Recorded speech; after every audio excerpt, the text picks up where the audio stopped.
Senhor esteja convosco. Ele está no meio de nós. Proclamação do Evangelho de Jesus Cristo segundo João. Glória a vós, Senhor. Naquele tempo disse Jesus: em verdade vos digo, quem não entra no redil das ovelhas pela porta, mas sobe por outro lugar, é ladrão e assaltante. Quem entra pela porta é o pastor das ovelhas. A esse o porteiro abre, e as ovelhas escutam a sua voz. Ele chama as ovelhas pelo nome e as conduz para fora.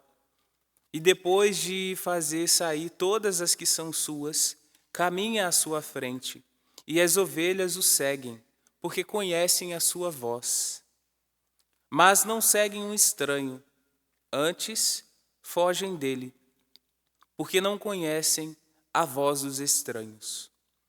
Jesus contou-lhes esta parábola, mas eles não entenderam o que ele queria dizer. Então Jesus continuou: em verdade vos digo, eu sou a porta das ovelhas. Todos aqueles que vieram antes de mim são ladrões e assaltantes, mas as ovelhas não os escutaram. Eu sou a porta. Quem entrar por mim será salvo. Entrará e sairá e encontrará pastagem. O ladrão só vem para roubar, matar e destruir. Eu vim para que tenham vida e a tenham em abundância. Palavra da salvação. Glória a vós, Senhor. Neste quarto domingo da Páscoa, celebrando o Domingo do Bom Pastor e também o Dia Mundial de Oração pelas Vocações, devemos começar esta homilia pensando um pouco no que é uma vocação. O que é uma vocação? Uma vocação é um chamado específico que tem a ver com a providência de Deus. É uma iniciativa de Deus em relação a algumas pessoas. Deus tem uma iniciativa de salvação. Algumas pessoas são salvas em determinados lugares. Esses determinados lugares é a vocação específica de cada um. Eu como padre, você acompanhando de casa, talvez no sacramento do matrimônio, tantos religiosos acompanhando isso no âmbito religioso, tantas pessoas de vida consagrada, leigos consagrados a Deus. É uma iniciativa do céu, é uma iniciativa divina que tem a ver com a sua salvação num lugar específico. Este lugar específico que eu digo são os diversos carismas, ou as diversas formas e os diversos estados de vida que aqui eu apresento para vocês como um lugar. Então, quando se fala de vocação, não se fala assim de você ir para um lugar para fazer o bem somente. Se trata de você ir para um determinado lugar para fazer a vontade de Deus. E fazendo a vontade de Deus, consequentemente, você vai fazer o bem também. Mas, em primeiro lugar, se trata da vontade de Deus. Está em jogo a vontade de Deus. Você é chamado para fazer a vontade de Deus. E fazendo a vontade de Deus, ser salvo. Então, tem a ver com o seu processo, tem a ver com o nosso processo de salvação também. Chamado, iniciativa de Deus. Corresponder a esse chamado depende de cada um de nós, depende de mim, depende de você que já faz parte de uma vida consagrada, depende de você que já é casado, ou depende de você que escuta esse chamado, que escuta a voz, mas não deu a resposta ainda, não correspondeu ainda. Você é fruto, você é alvo, na verdade, da oração de toda a igreja neste dia, você é alvo da nossa oração para que, uma vez que você escutou, você passe a corresponder também esse chamado de Deus, esse chamado da salvação em sua vida. Abra o coração para a iniciativa de Deus, abra o coração para a graça de Deus, abra o coração para o projeto salvífico, é um projeto salvador, é um projeto de salvação. Abra o seu coração para a experiência da divina providência. Toda vocação é uma experiência com a divina providência, porque é a experiência da presença de Deus. é a experiência da mão providente de Deus sobre nós, é a experiência da mão providente de Deus nos apontando o caminho, da mão providente de Deus nos direcionando. E assim, partindo dessa experiência da reflexão sobre a vocação, vamos entender um pouquinho melhor o que no dia de Pentecostes Pedro falou nessa primeira leitura que nós ouvimos. Então ele põe ênfase em duas realidades, na realidade do pecado e na realidade do Espírito Santo. Abriu o nosso coração para sermos cheios do Espírito Santo, uma vez que ele estava falando no dia de Pentecostes também. Claro que para dar passos numa vocação, você vai precisar fazer esse caminho diríamos, de purificação, de abandonar o que é velho, de abandonar os apegos, de abandonar as idolatrias para se colocar inteiramente na vontade de Deus. Então é um pouco disso que Pedro disse na primeira leitura.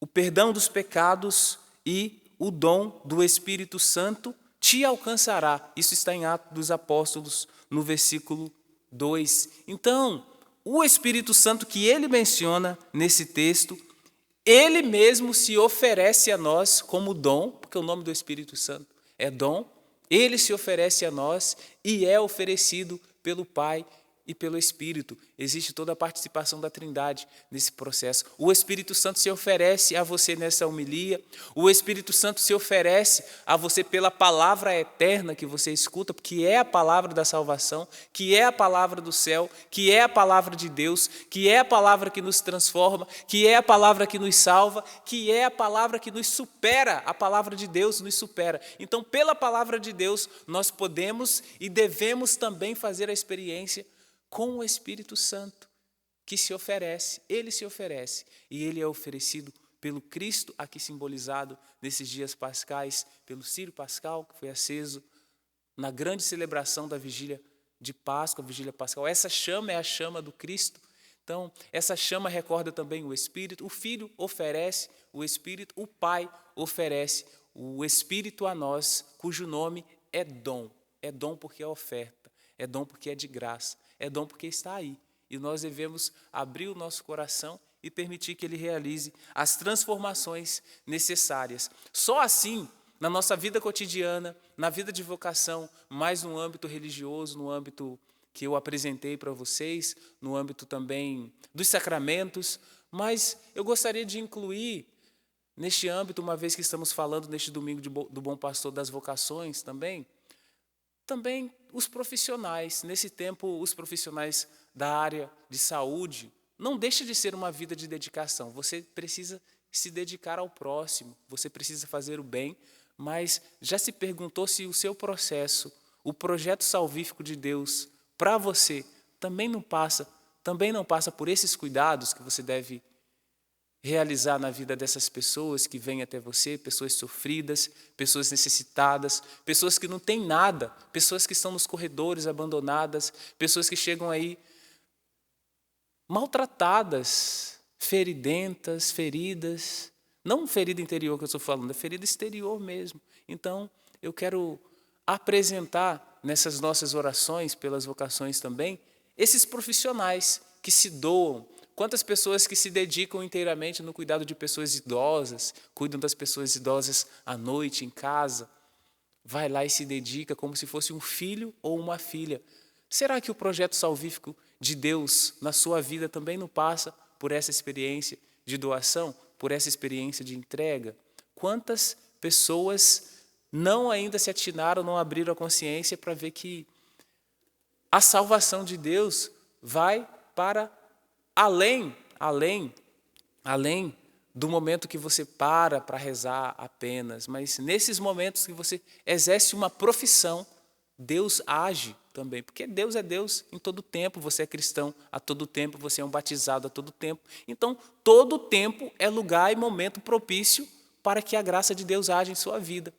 Mesmo que não fosse na vida religiosa, como eu apresentei, sacerdotal ou no matrimônio, mas também nas profissões ou na profissão que você abraçou, mas abrace para realizar bem, com dignidade, como cristão, como alguém que tem o Espírito Santo, não com corrupção. Renuncie à corrupção, renuncie, então, o pecado e se abra ao dom do Espírito Santo, que se oferece a você que parou para escutar nesta manhã, que é oferecido a você pelo Pai e pelo Espírito. Por isso, escutamos essa palavra de São Pedro nos Atos dos Apóstolos, mas a segunda leitura nos é apresentada a primeira carta de Pedro, no capítulo 2. Diz: se suportais com paciência aquilo que sofreis por terdes feito o bem, aqui se inclui esses profissionais que eu apresentei, isto vos torna agradáveis diante de Deus. De fato, para isto fostes chamados. Também Cristo sofreu por vós, deixando-vos um exemplo, a fim de que sigais os seus passos. Andáveis como ovelhas desgarradas, mas agora voltastes ao pastor. Voltastes ao pastor. Que o nosso coração se volte para o pastor. Que aprendamos a suportar as demoras de Deus. Muitos suportam as demoras de Deus já numa vocação específica. Muitos sofrem as demoras de Deus no matrimônio já há mais de 15 anos, mais de 20 anos, e você sofre as demoras de Deus, às vezes até passa certo sentimento de arrependimento, mas porque você ainda não olhou na dimensão do projeto salvífico. O projeto salvífico passa pela paciência, o projeto salvífico passa pelo amor que você deve oferecer como decisão, não apenas como sentimento meloso, romântico, músicas românticas, coraçõezinhos apenas, mas a decisão de cada dia.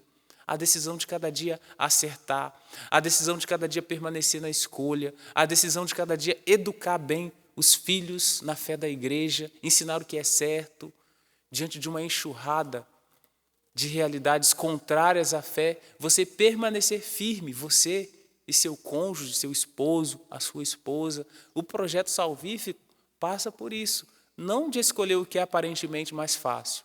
Mas aqui eu quero apresentar todas as pessoas que, infelizmente, por diversas questões, às vezes questões até mesmo da própria vida, questões de violência, pessoas que eram agredidas, então não tinham outra solução a não ser viver de maneira separada, como vive agora, mas não está vivendo com nenhuma outra pessoa, vive para Deus. Eu te apresento em oração agora, bem como apresento nesta Eucaristia todas as viúvas eu apresento nesse momento em oração também, todos aqueles que se encontram na orfandade de pessoas, orfandade de cuidados, orfandade de Deus. É um pouco triste, mas convido você à abertura para a ação de Deus, porque quem caminha com Deus nunca está só. Quem caminha com Deus e se abre ao Espírito Santo não vive órfão. Não vive órfão.